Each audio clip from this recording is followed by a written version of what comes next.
নমস্কাৰ সকলোকে। অসমৰ মুখ্যমন্ত্ৰী ডক্টৰ হিমন্ত বিশ্ব শৰ্মা উগ্ৰপন্থী নেকি বাৰু? ৰব সেইটো মই কোৱা নাই। এই কথাখিনি কৈছে ধুবুৰীৰ সাংসদ ৰকিবুল হুছেইন ডাঙৰীয়া। যোৱাকালি ধুবুৰীৰ সাংসদ ৰকিবুল হুছেইন ডাঙৰীয়াই সংবাদ মাধ্যমৰ আগত কৈছে যে অসমৰ মুখ্যমন্ত্ৰী ডক্টৰ হিমন্ত বিশ্ব শৰ্মা সাৰেণ্ডাৰ নকৰা উগ্ৰপন্থী। হে প্ৰভু, কি শুনিলো এইবিলাক। আপোনালোকে বাৰু এইবিলাক কথা আগতে গম পাইছিল নে? নিশ্চয় পোৱা নাই। ৰকিবুল হুছেইন ডাঙৰীয়াই কি কৈছিল আপোনালোকে শুনি লওকচোন। ৰকিবুল হুছেইনৰ দাদাগিৰি মানে নিমকি গুণ্ডা দাদাগিৰি, ইয়াত কোনো ভেলু নাই। এইবিলাক দাদাগিৰিৰ কোনো ভেলু নাই। মইতো হয়ে নিমকি গুণ্ডা, তেওঁহে আপোনাৰ বন্দুক লোৱা গুণ্ডা। তেওঁ আলফাৰ হৈ চান্দা তুলিব গৈ আলফা হিচাপে তেওঁ জেললৈ গৈ তেওঁ চাৰেণ্ডাৰ কৰিলে নে নাই? যদি চাৰেণ্ডাৰ কৰা নাই এতিয়াও তেওঁ উগ্ৰপন্থী। তো শুনিলে ৰাইজ, এসময়ত এই দুয়োজন নেতা নলে গলে লগা বন্ধু আছিল, কিন্তু এতিয়া এই দুয়োজনৰ শত্ৰু। চাওকচোন ৰাজনীতিটো এটা কিমান ভয়ংকৰ বস্তু। মুখ্যমন্ত্ৰী হিমন্ত বিশ্ব শৰ্মা ডাঙৰীয়াই ৰকিবুল হুছেইন ডাঙৰীয়াক নিমকি গুণ্ডা বুলি কৈছিল। যেতিয়া ৰকিবুল হুছেইন ডাঙৰীয়াই গম পালে যে তেখেতক হিমন্ত বিশ্ব শৰ্মাই নিমকি গুণ্ডা বুলি কলে, ৰকিবুল হুছেইন ডাঙৰীয়াই খঙত তিল মিলাই গল একেবাৰে, আৰু তেখেতে মুখখন খুলি দিলে। ৰকিবুল হুছেইন ডাঙৰীয়াই মুখ্যমন্ত্ৰীক উগ্ৰপন্থী বুলিয়ে কোৱা নাই অকল, তেখেতে কৈছে যে অবৈধভাৱে চাকৰি দিয়াত মুখ্যমন্ত্ৰী নাম্বাৰ 1। কংগ্ৰেছৰ দিনত বোলে মুখ্যমন্ত্ৰীয়ে তেওঁৰ নিজৰ ঘৰত OMR চিট আনি তেখেতৰ মানুহক পৰীক্ষা দিয়াইছিল আৰু পাছ কৰাই দিছিলে। মুখ্যমন্ত্ৰীয়ে নিজৰ সমষ্টিত হাজাৰ হাজাৰ চাকৰি দিছে এনেকে বক্ৰপথেৰে। আৰু ৰকিবুল হুছেইন ডাঙৰীয়া কৈছে যে মুখ্যমন্ত্ৰী ডাঙৰীয়াই বন্দুকৰ সৈতে ধৰা পৰিছিল। আলফাৰ নামত টকা খুজিব গৈছিল মুখ্যমন্ত্ৰী ডাঙৰীয়াই, আৰু সেই টকা খুজিব যাওঁতে পুলিচে তেওঁক হাতে লোতে ধৰিছিল বন্দুকৰ সৈতে। এয়া মই কোৱা কথা নহয় দেই, এয়া ৰকিবুল হুছেইন ডাঙৰীয়াই কৈছে। গতিকে চাওক, চামুগুৰিৰ যিটো উপনিৰ্বাচন হৈ আছে, সেই উপনিৰ্বাচনটো কেনেকুৱা এটা ভয়ংকৰ ৰূপ লৈছে। এই 5টা সমষ্টিত যে উপনিৰ্বাচন হৈ আছে অসমত, আটাইতকৈ বেছি যুদ্ধ হৈছে চামুগুৰি সমষ্টিত। এই চামুগুৰি সমষ্টিত ডেইলি মাৰপিট হয়। যোৱাকালি চামুগুৰি সমষ্টিত এটা ভয়ংকৰ ঘটনা হৈছে। প্ৰথমতে এই ভিডিঅ'টো চাই লওকচোন আপোনালোকে।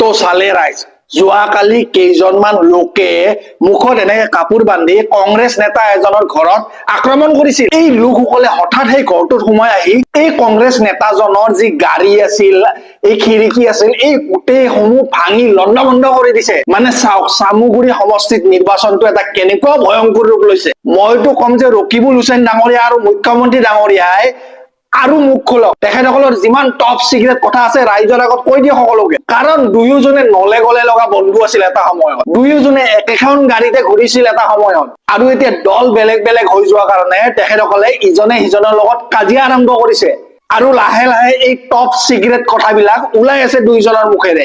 কিন্তু মই ভাবো এইবিলাকতো একদম সৰু কথা, এইবিলাক এটা নিম্ন কথা। ইয়াতকে ভয়ংকৰ ভয়ংকৰ ঘটনা হৈছিল অসমত। এইবিলাকতো চাকৰি দিয়া কিবা দিয়া এইবিলাক সৰু সুৰা কথা। বাৰু এই টপিকটো বাদ দিলো বাৰু, এইবিলাকতো চলিয়ে থাকিব ৰাজনীতি, আৰু অসমৰ ৰাজনীতিত আৰু কি হব ইয়াতকে বেছি। অসমৰ ৰাজনীতি আৰু ডেভেলপমেন্টৰ ক্ষেত্ৰততো সেই ৰাজনীতিত নুঠে কোনো, সকলোৱে খালি টকা খাবহে উঠে। ৰাইজৰ কথা কোনে চিন্তা কৰে? কোনো নকৰে। আৰু মই এটা কথা বুজি নাপাও যে এই নিৰ্বাচন অহাৰ সময়ত যে এই সমষ্টি বিলাকৰ লোকেল ল'ৰা ছোৱালী বিলাক ওলাই আহি ইয়াতে মাৰপিট কৰিব, তাত মাৰপিট কৰিব, তাৰ ফলত মানে কি লাভ হয় মই সেইটো বুজি নাপাওঁ। মানে চাকৰি তাকৰি দিয়ে নেকি বাৰু? নে মাৰ খাই হাত ভৰি ভঙাৰ পিছত যেতিয়া হস্পিটেলত পৰি থাকে এই নেতা বা বিধায়কজনে তেখেতসকলৰ খবৰ ল'ব যায় নে? ৰব নিৰ্বাচনৰ সময়ত কথা কোৱা নাই মই, নিৰ্বাচনৰ পিছত যায় নে সুধিছো, যেতিয়া ইলেকশ্যন জিকি যায়। ইলেকশ্যন জিকাৰ পিছত মই সেই বিধায়কজনৰ সমষ্টিত থাকে নেকি বাৰু? তেখেতে সমষ্টিত নাথাকে, তেখেত থাকে গুৱাহাটীত। আচল কথাটো হল, এই বিধায়ক বা নেতা বা মন্ত্ৰীসকলে এখেতসকলে ৰাইজক টুপিটো পিন্ধোৱাত এক্সপাৰ্ট।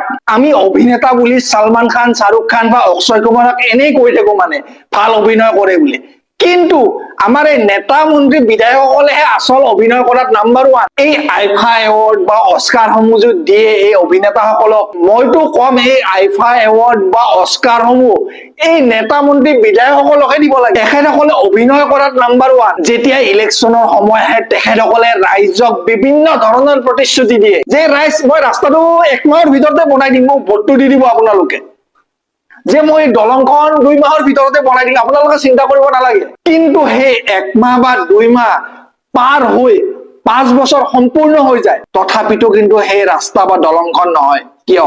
সেই নিৰ্বাচনৰ সময়ত দিয়া ভাষণখিনি সেইটো অভিনয় নহয় নে? আমি কি ধুনীয়াকে মঞ্চৰ আগত বহি বা আমাৰ নেতা কি ধুনীয়া কথা কৈছে বা একদম মুগ্ধ হৈ যাও মানে। মঞ্চত যদি নেতাজনে এবাৰ এনেকে নাচি দিয়ে আমাৰ ৰাইজে একদম তালি মাৰি এনেকে পুৰা নাচি থাকিব একেবাৰে। কি এটা অভিনয় হয়নে ৰাইজ? গতিকে চিন্তাৰ বিষয় ৰাইজ, চিন্তাৰ বিষয়। নেতা বা মন্ত্ৰীজনে কিবা এটা কলে বুলি সেইটো ভৰসা কৰি নাথাকিব, কাৰণ এই নেতা মন্ত্ৰীসকলৰ 99% অভিনয় কৰে। তেখেতসকলে মুখা পিন্ধি থাকে, বুজি পালে? মুখাৰ আঁৰৰ ব্যক্তিজন সম্পূৰ্ণ বেলেগ। গতিকে এই নেতা মন্ত্ৰীসকলৰ উচতনিত আপোনালোকে কাজিয়া কৰি নমৰিব। মই সাধাৰণ জনতাক কৈছো, আপোনালোকে এই কাজিয়া কৰি নিজৰ ঘৰ সংসাৰখন কিয় ধ্বংস কৰি আছে? বিধায়ক বা মন্ত্ৰীজনে 10খন গাড়ী লৈ ঘূৰিব, আপুনি মইতো ৰাইজক অনুৰোধ কৰিম যে আপোনালোকে যিজন ব্যক্তিয়ে ডেভেলপমেন্টৰ কথা কয়, যিজন ব্যক্তিৰ এটা ভিজন আছে আপোনালোকৰ সমষ্টি বা আপোনালোকৰ জিলাখনক কেনেকে আগবঢ়াই লৈ যাব পাৰে, সেইজন ব্যক্তিকে আপোনালোকে জয়যুক্ত কৰিব লাগে। ধৰ্মৰ নামত বা দলৰ নামত ভোট দি লাভ নাই, ব্যক্তিজন চাই ভোট দিব। গতিকে ভোটটো দিয়াৰ আগত আপোনালোকে 10 বাৰ বিবেচনা কৰি চাব, আপোনালোকে বছৰ বছৰ ধৰি গোলাম হৈ থাকিব নে আপোনালোকে নিজে ৰজা হব পাৰিব। সেই কথাখিনি আপোনালোকে এবাৰ বিবেচনা কৰি চাব। গতিকে নিৰ্বাচন আহি আছে, বেছি সময় নাই আৰু আপোনালোকে ভোটটো দিয়াৰ আগতে 10 বাৰ ভাবি চিন্তিয়ে ভোট দিব দেই। মই আকৌ এবাৰ কৰো আপোনালোকক। গতিকে অসমবাসী ৰাইজক মোৰ এইখিনিয়ে কব লগা আছিল। লগ পাম অন্য এটা ভিডিঅ'ত। ধন্যবাদ।